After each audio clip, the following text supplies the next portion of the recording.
everybody. Welcome to Maths IEC. Here you can see an exam style question for A-level physics. This is a mechanics question. Please pause the video and give it a try. When you're ready for the answer, press play.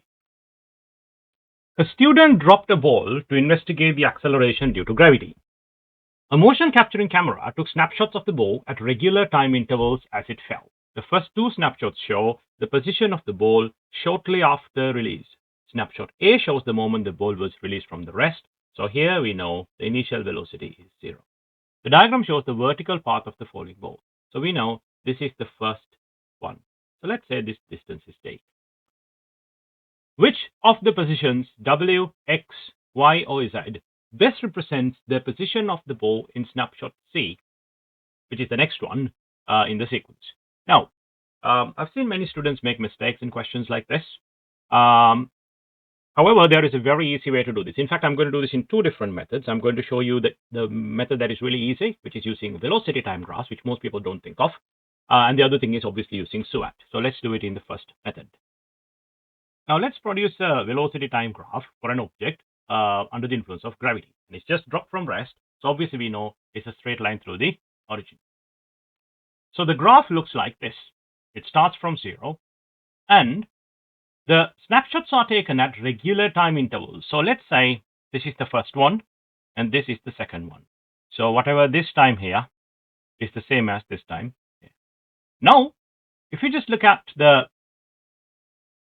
graph, you know, the area under the graph gives you the displacement. Now, if you look at the area in the first part, this triangle represents the area traveled by the object in the first period of time. So call it d. So this area, the yellow area, shows the distance traveled in the second gap. Now, if you just think about it and if you kind of do this, can you see that is actually, if that's d, d, d, d, so that will be 3d.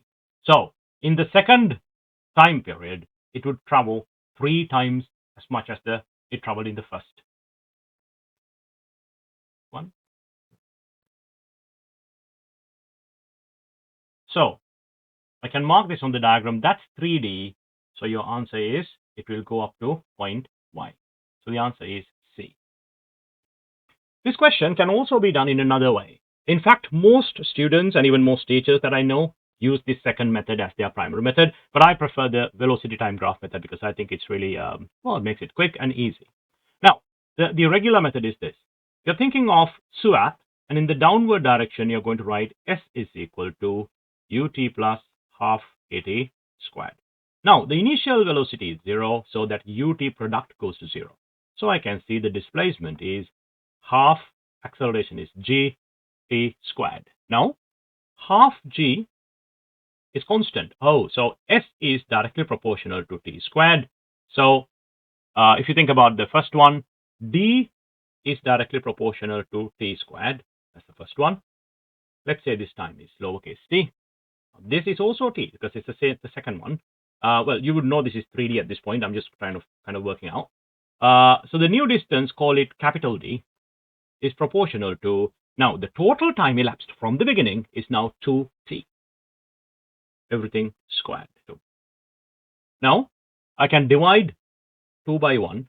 So I get d over, capital D over, lowercase d. So what I'm doing here, I'm dividing this one 2 by this one.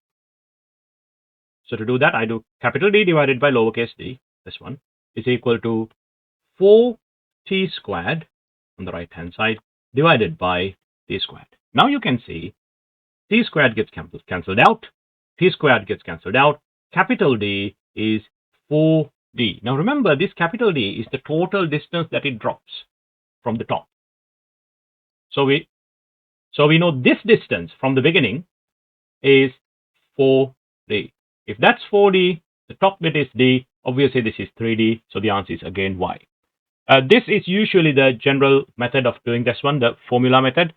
You can use any of the methods, but I personally prefer the first one because it makes it so much easier and more visual.